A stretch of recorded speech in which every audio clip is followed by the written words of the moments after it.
SPX. Only the most compelling information. Manhandle the truth. Does Genesis really teach that the Earth is young? Like preteen Willow Smith young? That's probably too young by Bible standards. Anyway, this is SPX. I'm Troy, your inmost host, broadcasting to you from a spooky, undisclosed location. I know it's not Shane Dawson's house. This place may be haunted, folks. Well, young Earth creationism is a widely held interpretation of the Genesis creation days. After all, they're days, not long periods of time, right? To be precise, they are numbered yomes. Young Earth exegesis would have you believe that this subset of the word can only mean one thing: a 24-hour period of time. This claim is disproven in Zechariah 14:7-9, in which the numbered yom, one day, encompasses God's eschatological reign over the earth. It shall be one day which is known to the Lord, neither day nor night. But at evening time it shall happen that it will be light. And in that day it shall be that living waters shall flow from Jerusalem, half of them toward the eastern sea, and half of them toward the western sea. In both summer and winter it shall occur, and the Lord shall be king over all the earth. In that day it shall be. The Lord is one, and his name one. Some verses exclusively add data as to the nature of the seventh day or Sabbath, and will now be presented. But first, the reference point. Genesis 2:1-3. Thus the heavens and the earth, and all the host of them, were finished. And on the seventh day God ended his work which he had done, and he rested on the seventh day from all his work which he had done. Psalm 95:6-11. O come, let us worship and bow down. Let us kneel before the Lord our Maker. For he is our God, and we are the people of his pasture, and the sheep of his hand. Today, if you will hear his voice, do not harden your hearts, as in the rebellion, as in the day of trial in the wilderness, when your fathers tested me. They tried me, though they saw my work. For 40 years I was grieved with that generation and said, it is a people who go astray in their hearts, and they do not know my ways. So I swore in my wrath, they shall not enter my rest. John 5:15-17. The man departed and told the Jews that it was Jesus who had made him well. For this reason the Jews persecuted Jesus and sought to kill him, because he had done these things on the Sabbath. But Jesus answered them, My Father has been working until now, and I have been working. Hebrews 4:4-11. For he has spoken in a certain place of the seventh day in this way, and God rested on the seventh day from all his works. And again in this place, they shall not enter my rest.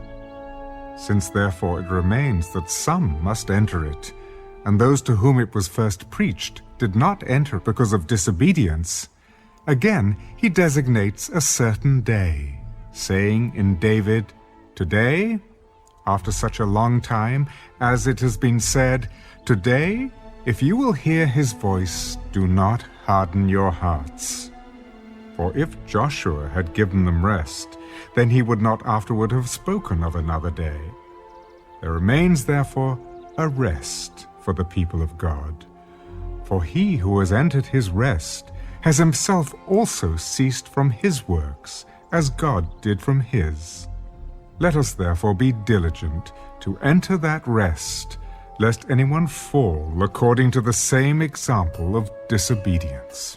How can somebody enter into God's rest? That is, as Hebrews defines, God's Sabbath yom, if it was a 24-hour period of time 6,000 years ago? What nuance can young Earth creationists offer?